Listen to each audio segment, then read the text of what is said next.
Hey Lifeguards, George here from Water Safety Products with the Steadfast Safety team. We're talking about the Steadfast Rescue Tube today. We've got Blake over here, then Kevin and Charles, all from the development team of this Steadfast Rescue Tube. So guys, let's tell the world your story and how this product came to be. First of all, let's talk about Bearfoot Aquatics. You guys have been lifeguards for a combined over 50 years. How long has Bearfoot Aquatics been around? Yeah, so we started a lifeguard company about 16 years ago now, from working in the lifeguard industry and kind of the issues that we saw as lifeguards ourselves. And so our whole goal through Bearfoot and everything else is always to kind of improve the training, improve the lifeguards' quality of like job and everything like that. And so, yeah, 16 years ago, we started Bearfoot out of the pride of improving the industry. That's wild. So for Bearfoot Aquatics, how many different pools do you guys have? How many lifeguards do you certify every year? So we manage about 100 facilities on average. That's about what we'll do this year. And this year we'll have about 1,200 lifeguards on staff. And we've grown our business from 2008. We had about 25 employees. And that's grown, where we are today when we're at about 1,200. Sounds like you guys train a ton of lifeguards every year. You have a ton of different pools you manage.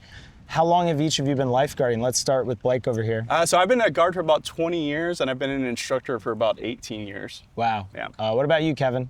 I've been working with them since I was 15, and I'm 32 now, so I'm at 17 years and helping them start up Houston about 7 years ago and running that since. Wow. Charles? And I'm the old man. I've been training since I was 15. I'm 37 now, so I got 22 years of training. And then I was the original head trainer of the company. So 16, 17 years ago is when I started training.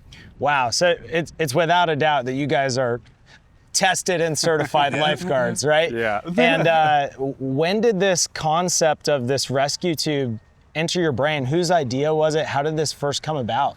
We had thought about it a while ago about creating a new lifeguard tube because we saw the issues and having to buy tubes every year because they get torn apart and everything. And so me and Blake kind of talked about the idea at first, and then Kevin came along and did really the design work and the creative side of it, and taught himself how to do all the AutoCAD and the development of it. And it's been about 6 years of working on it and changing and modifying and making little improvements over the way. Wow, so that you guys have shown me the first tube. The first tube was kind of more like a traditional vinyl covered foam tube, right? Yes. And then eventually you found your way to this material. So how many different iterations of this tube has there been as you've developed it over those 6 years? I would say we've gone through probably 40 different foam samples from different companies around the countries, from Canada, America, Mexico, Europe, China. We've gone through a bunch of different sources, and we finally found the foam that works great. And so the first two that were still the vinyl, we've gone through about 4 different iterations of that one. Right. And now once we found the new foam that we like really well, we've gone through about 4 different molds. So wow, so 4 different shapes of this as you've gone through the testing. We've gotten the shape, we've sent it to high-level people, and they've tested it out, given us feedback. We've improved on that feedback, sent it out again, improved, sent it out again, improved, and now we're at our iteration we're at here, and we really love it.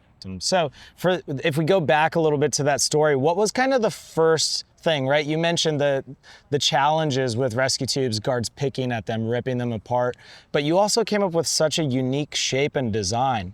How did it start as that? What was the initial goal with just the shape of it, and how did that evolve over time? Well, from us training so many people and everything, we learned a lot about the issues that come up, like the ability to grab the tube with a smaller hand, different abilities to identify like where your hand placement is on the tube while doing rescues and stuff like that. Right. The material was because, it's such a superior thing. It's, almost impossible to like rip apart or anything. I mean, it's, a lot stronger, a lot more durable than the tubes that are out there now. And then over the time, certain little pieces got added, like the middle cutout part, to be able to like bend it around someone, be able to align it on the spine of your victim and stuff like that. Right. The cutouts for the arms to be able to put their arms in the toe position and be able to drag them from there. Yeah. And then also the replaceable strap was a big one, because we've all had those tubes, and Yep. that once that strap goes, now you don't have, you have to buy a whole new tube. So now you only got to buy a strap. Yeah, it's always a bummer whenever a strap breaks or rips out, and that's it. The rescue tube's done, and where does it go? It goes to the landfill, right? So that's one of the things that stood out to me the first time I saw this product. Is I love the replaceable strap. I think there's a great need for it in the industry, and I think people really look forward to that. One of the things I noticed too with the notch here in the middle, we got to use this in the water together. I've been testing it a little myself too.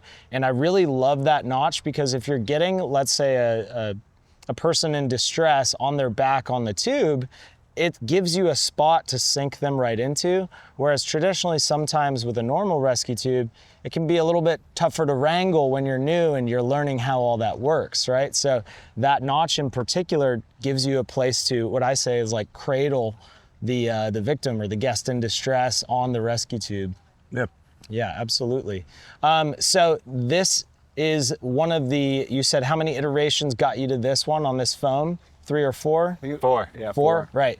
So what kind of testing have you guys done with this? I know you've done a lot of testing yourselves over the years, right? You train your staff with it, you use it on the daily, but what other kind of testing have you done outside of your own group? Yeah, so we used a third-party laboratory to test the flotation ability of it. Right. So it actually comes in around the same amount of flotation as a regular tube. It's actually a little bit has a little bit more float to it, and they were also able to test kind of the durability of it, because part of their test was like extreme bending on it, and it really held up really well. And so that was really satisfying to hear that, hey, this does scientifically work, and it's not just kind of like our want or desire for it to work. So you actually sent it to a third-party tester who's not like a friend or an industry person you met along the way. It's an actual company that just does testing. What are some of the features and benefits, or even like small little details that you put into this design that folks might not notice at first glance? I think the material is what's really unique about it, is the fact that it has a lot more grip to it, which allows it to, once it's put in place underwater and stuff like that, it locks in, and it definitely secures your victim a lot better. And I think also the fact that it's non-absorbent, so if blood or vomit or anything gets on it kind of thing, it's very easy to clean off and sanitize again and keep on using. Rather like the older tubes, if once that white foam starts getting exposed on them kind of thing, anything that gets on that foam pretty much ruins that tube. You can't really clean it properly to use it again. It's a little harder to maintain once it gets chomped up by a lifeguard, right? Yeah. Definitely. Yeah. Because the product is segmented into different sections, you may train guards to do different maneuvers based on where you tell them to put their hands. So you might say, hey, make sure to put your right hand on the bumpy part there, or your hand on the end where the grip is. Because this product is in different sections, you can use those sections to your advantage when training and doing maneuvers. So what are some other benefits of that end hoop? So really being able to hang it on a wall, store it really easily. And then the big thing training wise is if the tube kind of starts to slip away, it's really easy to grab. And so it kind of gives you a little more grace in terms of being able to do saves. One of the unique parts of this design is these divots here on each side. What was the thought behind those divots? How'd those come about? Really, I think it's just easy gripability. You put your fingers in one of these and you're not having to slip off. That's kind of a big disadvantage with the other tubes is the slip. Once they get wet, they get really slippery. So being able to just kind of lock your fingers in place on a grip makes things a lot easier, and again gives that new lifeguard a lot of grace when they're trying to maneuver the tube and make a rescue. You mentioned that you made this tube 48 inches long instead of the traditional 50. What was the thought behind that?